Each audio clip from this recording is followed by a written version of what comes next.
വൃശ്ചിക ധനുമാസങ്ങളിലെ കുളിര് ഇക്കുറിയും കാര്യമായി കനിഞ്ഞില്ല. മിക്ക മാവുകളും പൂക്കാതെ മിഴിച്ചു നിൽക്കുന്നു. അതേസമയം പ്ലാവുകളിൽ ചക്കകൾ പിടിക്കുന്നത് കുറഞ്ഞിരിക്കുകയുമാണ്. സാധാരണ വൃശ്ചികക്കുളിരിൽ ഗ്രാമനഗരങ്ങളിൽ മാവുകൾ പൂത്തുലഞ്ഞ കാഴ്ചയുടെ വസന്തമായിരുന്നു. വൃശ്ചികമാസം കുളിരില്ലാതെ വിട പറഞ്ഞു. അതേസമയം ധനുമാസത്തിൽ കുറഞ്ഞ രീതിയിൽ കുളിര് സമ്മാനിച്ചെങ്കിലും വിട പറയാൻ കാത്തിരിക്കുകയാണ്. വൃശ്ചിക ധനുമാസങ്ങളിൽ നാടൻ പ്ലാവുകളിൽ ഇടിച്ചക്കയുടെ കാഴ്ചകൾ ഹൃദ്യമായിരുന്ന കാലമുണ്ടായിരുന്നു. ഇക്കുറിയും അതുണ്ടായില്ല. കാലാവസ്ഥാ വ്യതിയാനം അക്ഷരാർത്ഥത്തിൽ മാവുകൾക്കും പ്ലാവുകൾക്കും പൂക്കലിനെ ബാധിച്ചിരിക്കുകയാണ്. മകരത്തിലെ മരം കൊച്ചും തണുപ്പിലാണ് ഇനി കർഷകർ കണ്ണും നട്ട് കാത്തിരിക്കുന്നത്.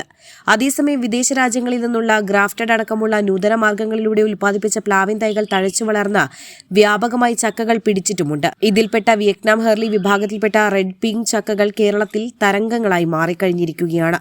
നട്ട് 1-2 വർഷങ്ങളിൽ കായ്ഫലങ്ങൾ ലഭിച്ചു തുടങ്ങുന്നതും അതിവറ്റ രുചി വൈവിധ്യവുമായാണ് വിയറ്റ്നാം ഹെർലിയുടെ സവിശേഷത. ഡ്രമ്മിലും വളപ്പുകളിലും വളർത്താം. അധികമായ ഉയർച്ചയില്ലാത്തതിനാൽ വിളവെടുപ്പ് താഴെ നിന്നു തന്നെ നടത്താം. വിയറ്റ്നാം സൂപ്പർ ഹെർലിയെ പോലെ തന്നെ മലേഷ്യൻ ഇനമായ J33, ജാക്സ്വാങ്, സൂര്യ തുടങ്ങിയ ഇനങ്ങളും കേരള മണ്ണിനെ കീഴടക്കി കഴിഞ്ഞിരിക്കുകയാണ്.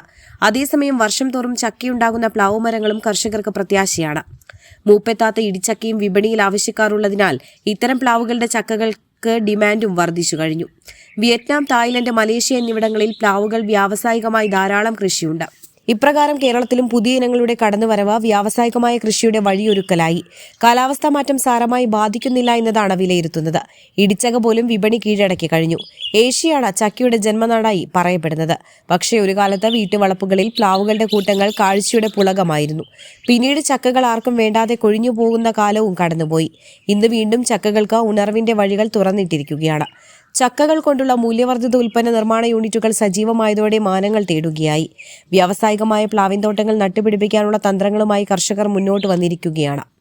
വേഗത്തിൽ കായ്ക്കുന്നതും വർഷം മുഴുവൻ കായ്ക്കുന്നതും തോട്ടങ്ങളിൽ ഇടം നേടിക്കഴിഞ്ഞു.